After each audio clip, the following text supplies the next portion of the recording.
How's it going, everyone? ND Sean 45 coming at you. This week, the meaty part of Notre Dame's schedule officially begins as the Stanford Cardinal come to South Bend. Now, this will be the first true big test for the Irish on the young season, and rightfully so. I mean, Stanford, they are a big, tough, and physical team, and they've been playing some good football this season. And naturally, of course, ESPN and all the other major sports outlets are picking against us, and you can't really blame them. I mean, for one, Stanford has had our number in recent years. I think out of the last 5 years, we've only beaten them one time, and that was back in 2012 for the memorable goal line stand game. And also after last week, in which we did, I mean, we won by 16 points, but it was a win that was overshadowed by all the mistakes we made. So it's only expected that people are going to be picking against us in this one. But you know what? That's not necessarily a bad thing.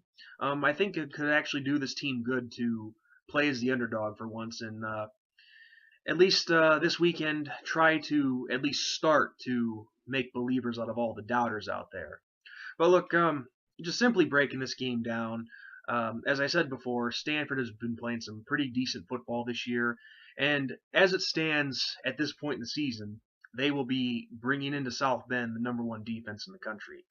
They've been playing pretty good defense all year round so far, and they've been tough to move the ball on and score against. And so Everett Golson and that Irish offense, they're going to have their work cut out for them. Just as that Irish defense is going to have their work cut out for them against that Stanford offense. So, like I said, this is going to be a big test for Notre Dame, and we're going to have to step up our game big time in this one. But keys to victory. Number one, you guys all know what it is. Protect the football and commit no turnovers. Okay, I'm telling you guys right now, straight up, if we turn the ball over 5 times in this one, we are going to lose. I mean, you're able to get away with that against teams like Syracuse, but against a team like Stanford, no, it's just not going to happen. So protect the football. Can't stress that enough. Need I say more on that? Number two, and I've been saying this all season long so far, but we have got to find a way to get that run game going.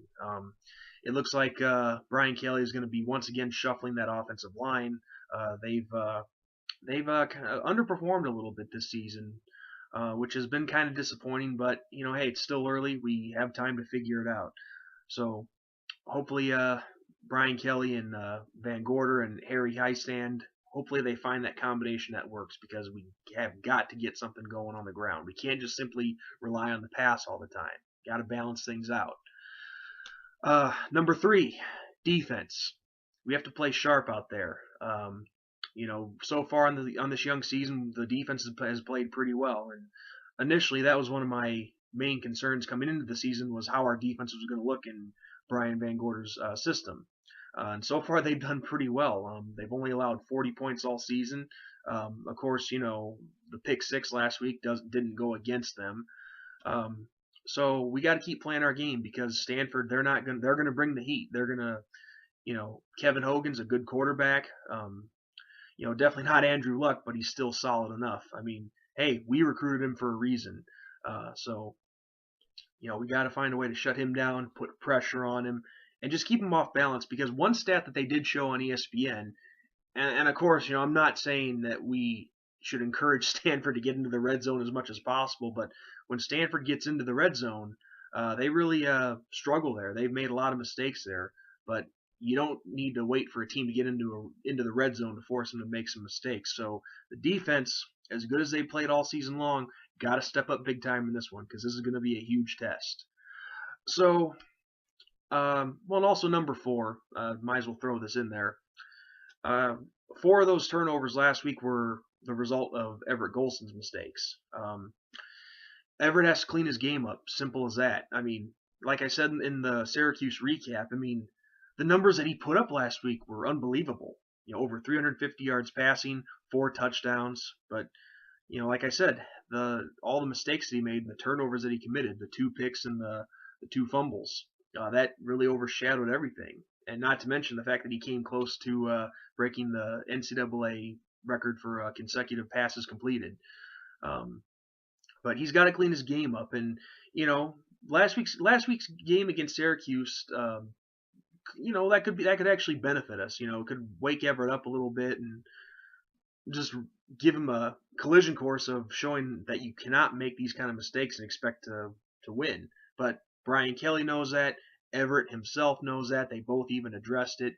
So I'm very confident that they've spent all this week cleaning up those mistakes, and I think we're going to see a pretty good game on Saturday. Now, so there you have it. That's what we got to do to win this game. Just play strong on both sides of the ball, get the running game going, and of course, as I can't stress enough, protect the football, no turnovers. So the way I see this game going down, not going to be any 50-45 high scoring game here. If Notre Dame is able to execute everything properly, I mean, this is going to be a battle. So the final score of this game, I see it being Notre Dame 28, Stanford 21. If not possibly a lower score than that, but that's what I think it's going to be if Notre Dame is able to execute properly. So that's my final score prediction for this one. Notre Dame wins a close one, 28-21. So with that said, guys, that's really all I have for you. Probably doesn't sound like much of a preview, but it's you guys know me well enough. I'm pretty cut and dry with a lot of things. So with that, this is ND Sean 45 signing off, and as always, go Irish, baby, beat Stanford.